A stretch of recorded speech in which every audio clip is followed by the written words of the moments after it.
Have you ever wondered how a shy young woman became the most loved princess in the world?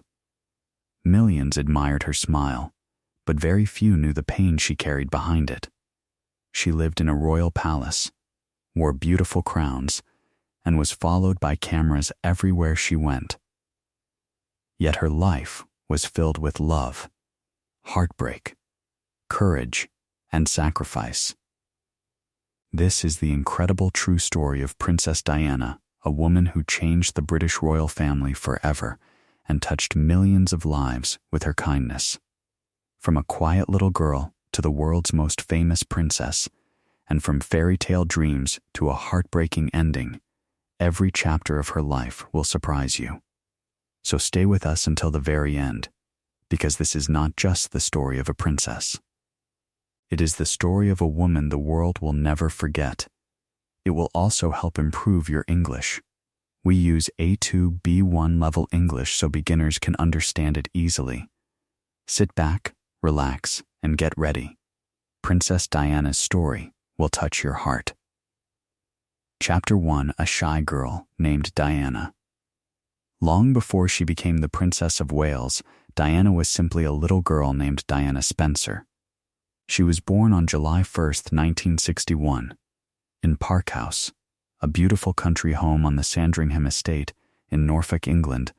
Diana came from the noble Spencer family, a family that had served the British royal family for generations. Although she was born into privilege, her childhood was far from perfect.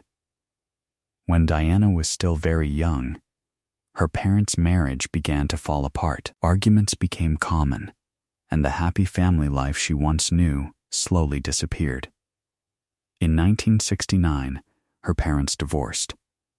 It was a painful experience that deeply affected Diana and shaped the compassionate person she would later become.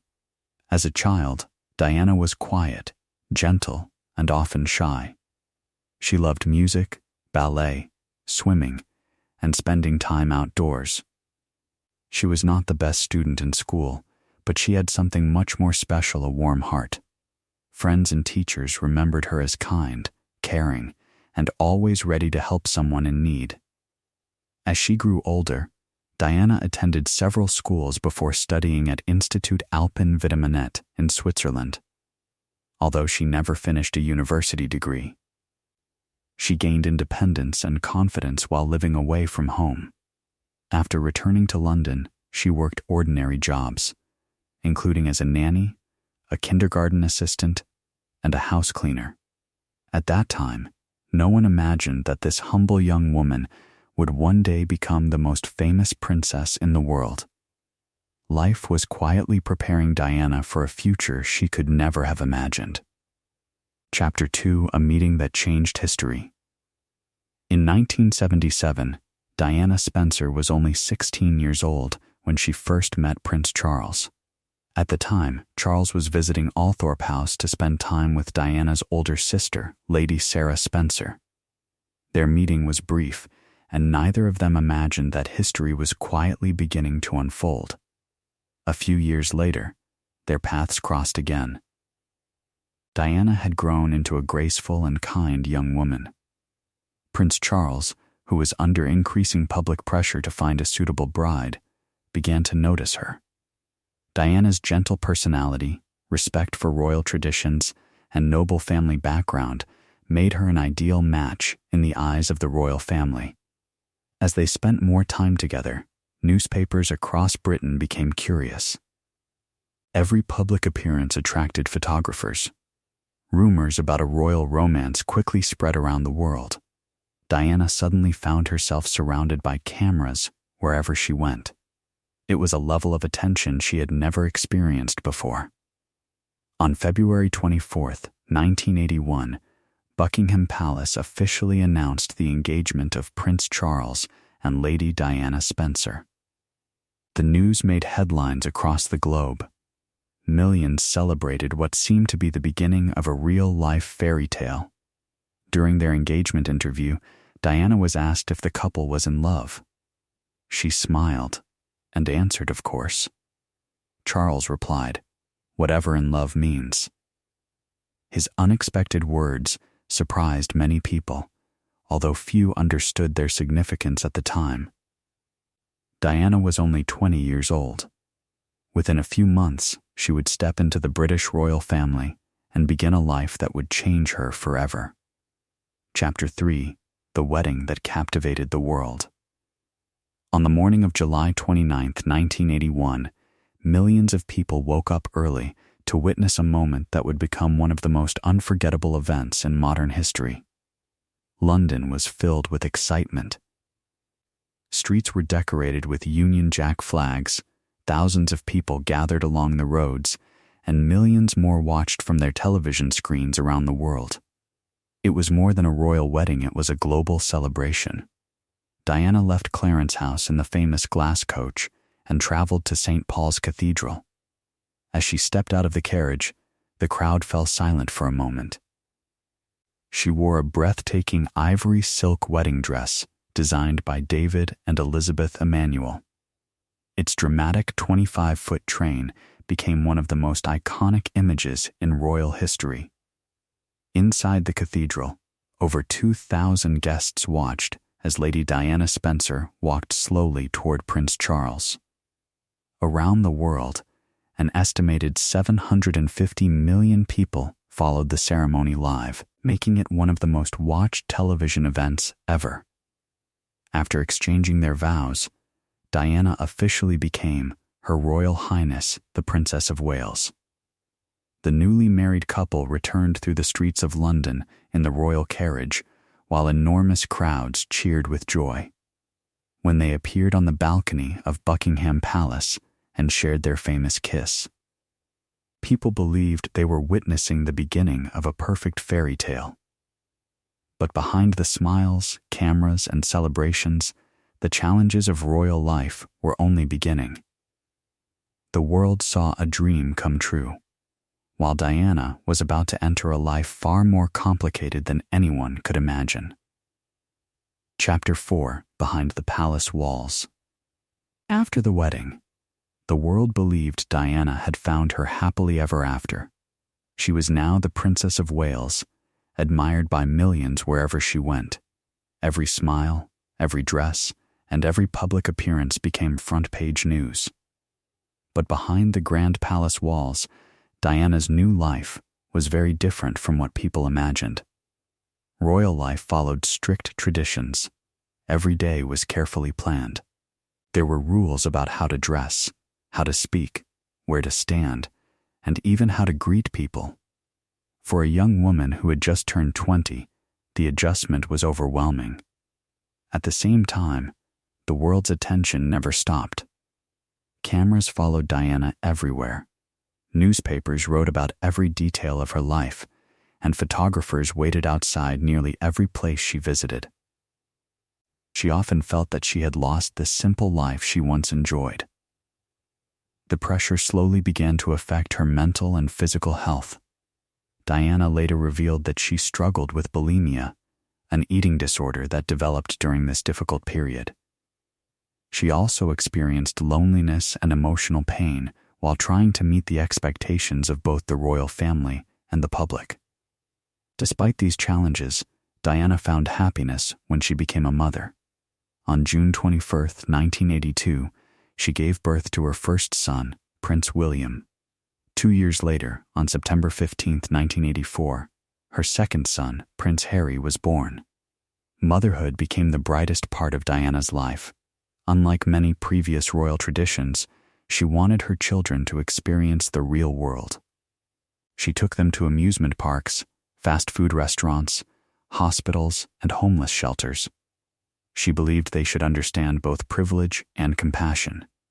To the world, Diana was becoming the perfect princess. But inside the palace, the distance between Diana and Prince Charles was quietly growing. The fairy tale that had inspired millions was beginning to crack. Chapter 5: A Marriage Falling Apart. By the mid-1980s, the fairy tale that had captivated the world was beginning to fade. Although Prince Charles and Princess Diana continued to appear together at royal events, the happiness people saw in public no longer reflected their private lives. behind closed doors, the distance between them grew wider each year. One of the biggest reasons was Charles's long and complicated relationship with Camilla Parker Bowles. Even before Charles married Diana, Camilla had remained an important part of his life. Diana gradually realized that her marriage was not the love story she had hoped for. Years later, Diana spoke openly about her pain. She felt alone, misunderstood, and trapped by the constant pressure of royal life and endless media attention. The British press followed every rumor. Newspapers published stories almost every day, while photographers chased Diana wherever she went. Every smile, every expression, and every public appearance became international headlines. Living under such intense public attention became emotionally exhausting. Despite the growing tension, Diana continued her royal duties with grace. She visited hospitals, schools, and charities across Britain and around the world. Wherever she went, people were drawn to her warmth, kindness, and genuine compassion. In 1992, after years of speculation, British Prime Minister John Major officially announced that Prince Charles and Princess Diana had separated. The news shocked millions. For many people, it marked the end of the royal fairy tale they had celebrated just 11 years earlier.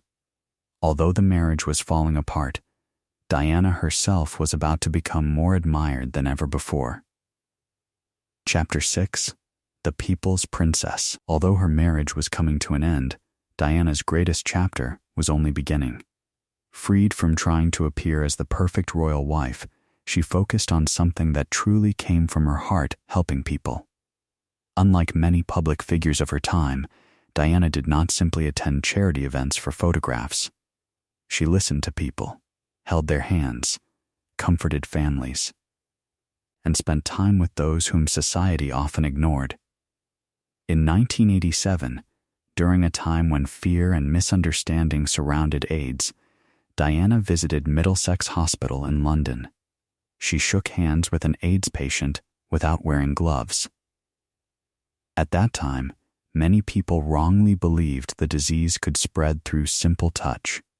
That single moment was seen around the world. Her simple act helped reduce fear and reminded millions that compassion is more powerful than prejudice.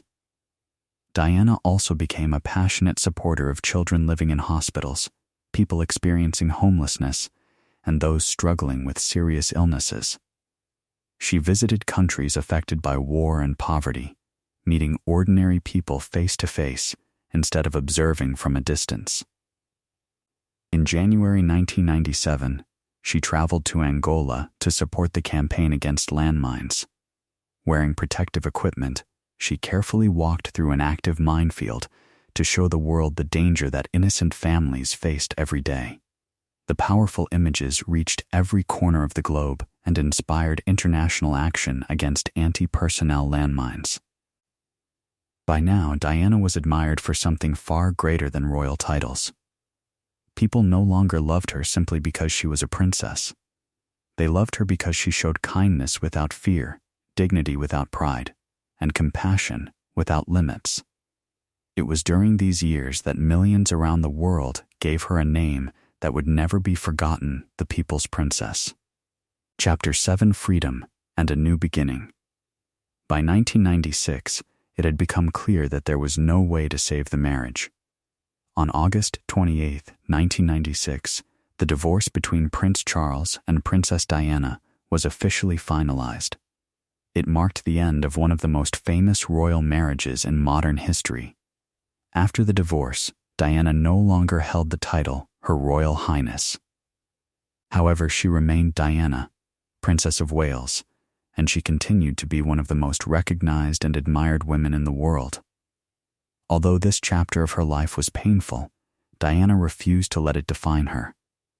Instead of stepping away from public life, she chose a different path. She reduced the number of charities she officially supported so she could devote more time and energy to the causes she cared about most. Her humanitarian work became even more personal and meaningful. She spent more time with Prince William and Prince Harry, determined to give them as normal a childhood as possible despite the constant attention of the media.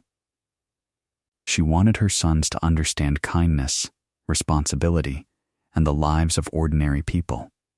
At the same time, Diana slowly began to rediscover herself. For the first time in many years, she had greater control over her own schedule and personal decisions. She traveled, met people from different cultures, and continued using her global influence to help those in need. The world no longer saw only a princess.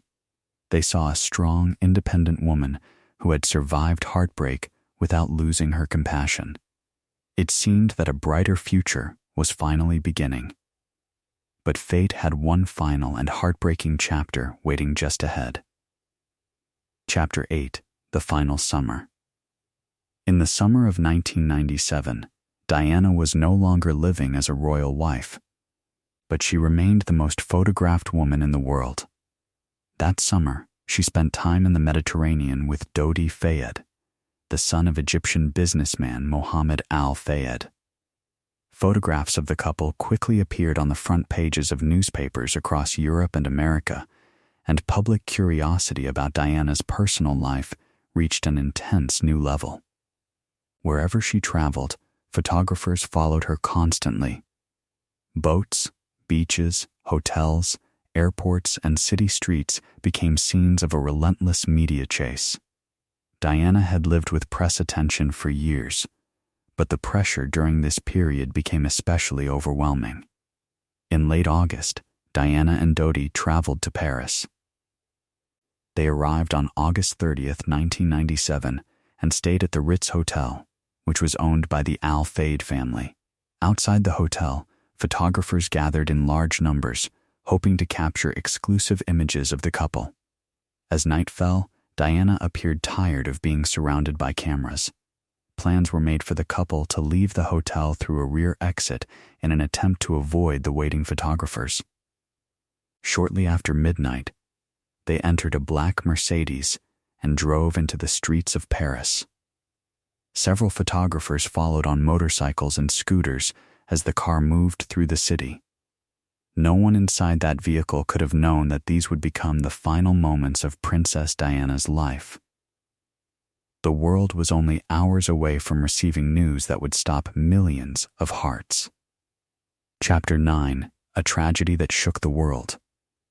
Just after midnight on August 31st, 1997, the black Mercedes carrying Princess Diana, Dodi Fayed, driver Henri Paul, and bodyguard Trevor Rees-Jones sped through the streets of Paris. As the car entered the Pont de l'Alma tunnel, it crashed into a concrete pillar. The impact was devastating. Emergency workers arrived within minutes. Dodi Fayed and the driver Henri Paul died at the scene. Bodyguard Trevor Rees-Jones survived with serious injuries.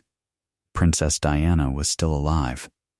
French doctors and paramedics worked tirelessly to save her. She was carefully removed from the wreckage and taken to Pity-Salpêtrière Hospital, one of Paris's leading hospitals. Despite hours of emergency surgery and every effort made by the medical team, her injuries were too severe. At 4 a.m., Princess Diana was pronounced dead. She was only 36 years old. When the news reached Britain, silence spread across the nation. Within hours, millions of people around the world were in shock. Television stations interrupted their regular programs. Newspapers printed special editions. People gathered outside Buckingham Palace and Kensington Palace, leaving flowers, candles, handwritten letters, and photographs. The sea of flowers continued to grow day after day. On September 6, 1997, millions watched her funeral live from London. Her sons, Prince William and Prince Harry, walked behind their mother's coffin in one of the most emotional moments ever witnessed by the public. During the funeral, Prime Minister Tony Blair described Diana with words that would be remembered forever: the people's princess. Although her life ended far too soon, The love the world had for Diana did not end with her passing. In many ways, her story was only beginning. Chapter 10: A Legacy That Lives Forever. Princess Diana's life lasted only 36 years, but her influence continues to inspire the world decades later. She changed the way people viewed the British royal family. More importantly, she changed the way the world thought about compassion. Whether she was comforting a sick child, visiting homeless shelters, or walking through a minefield to raise awareness, Diana showed that true leadership begins with kindness. Her legacy also lives on through her two sons, Prince William and Prince Harry. Both have continued to support charitable causes and have often spoken about the lessons their mother taught them: love, empathy, and the importance of helping others.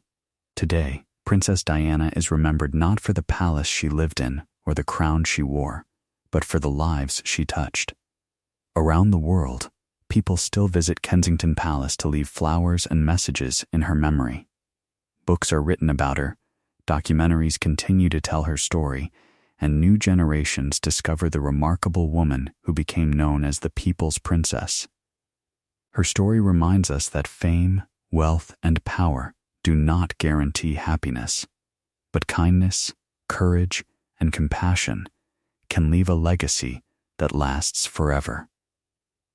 Thank you for joining us on the incredible journey of Princess Diana's life. If you enjoyed this story and want to discover more fascinating stories from history while improving your English, don't forget to subscribe to History Meets English. Leave a comment below and tell us which historical figure you would like us to feature next. Until next time, keep learning, keep exploring, and remember, history always has another story to tell.